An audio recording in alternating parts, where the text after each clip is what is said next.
पूछा था आपसे कि सरकारी कंपनियों में कुछ लोग कह रहे थे दूर रहो, लेकिन कहीं कोई कमी दिख नहीं रही। ओएनजीसी पहले आपकी एक राय चाहिए।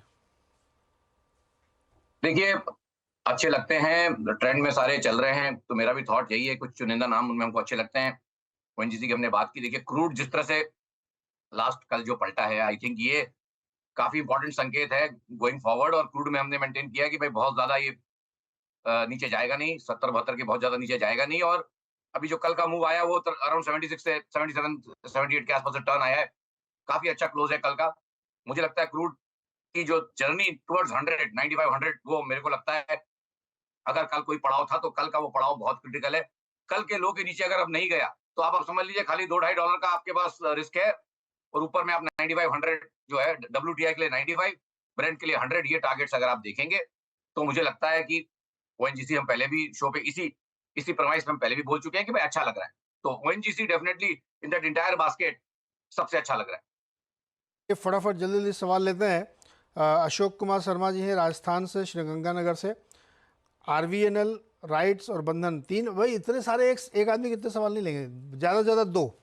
आरवीएनएल 150 शेयर 628 पर और राइट्स के 100 शेयर 733 पर, क्या करना चाहिए?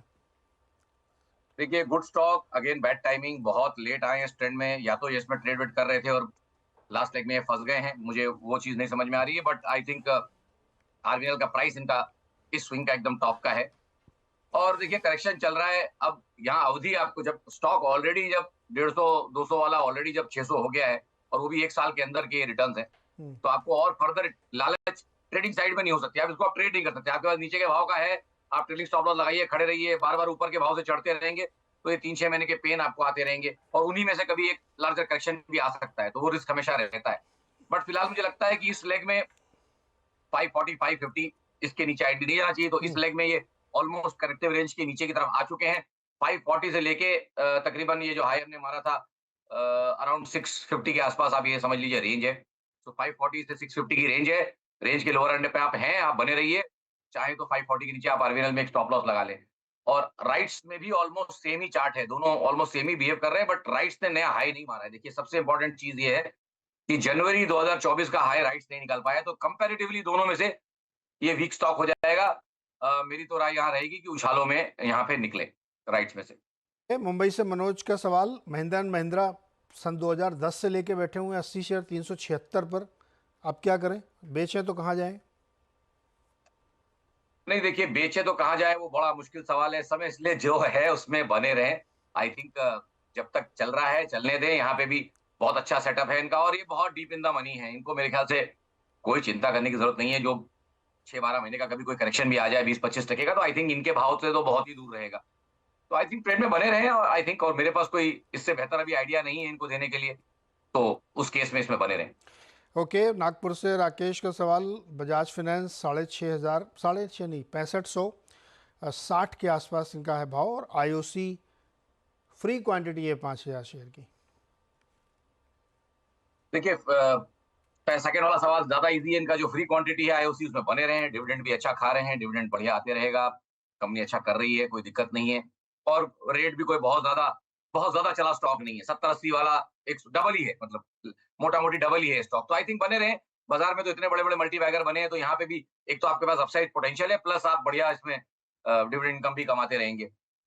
और दूसरा, जहां तक रहा बजाज फाइनेंस की बात, देखिए यहाँ पे ब्रॉडर एक रेंज इनको समझ के चलनी पड़ेगी। लास्ट 52 हफ्ते की जो रेंज मुझे दिख रही है यहाँ पे 6-9 महीने की, वो एक 6500 से लेके तकरीबन 7500 की रेंज है। राउंड नंबर्स इनको समझने में इजी रहेगा।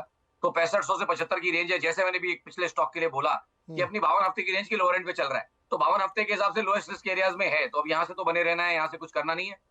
बट उछालों में अगर 7200 7500 वाली रेंज में जाता है तो थोड़ा मुनाफा भी बांधते रहें, क्योंकि अभी स्टॉक एक ट्रेडिंग रेंज में फंसा हुआ है। तो आप यहाँ पे एक पोजिशनल, एक उससे जी। ज्यादा का व्यू ना लें, जब तक रेंज नहीं निकलती ट्रेडिंग करते रहें।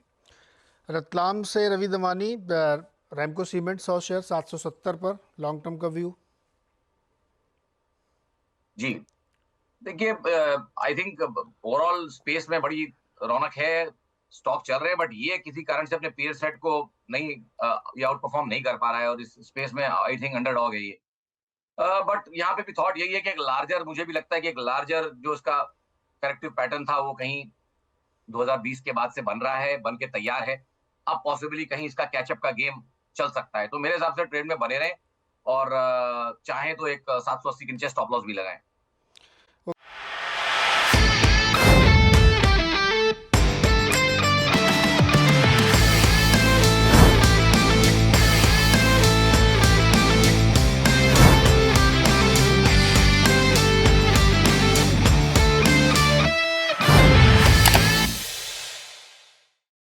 बता दें कि मनी कंट्रोल पर दिए गए विचार एक्सपर्ट्स के अपने निजी विचार होते हैं।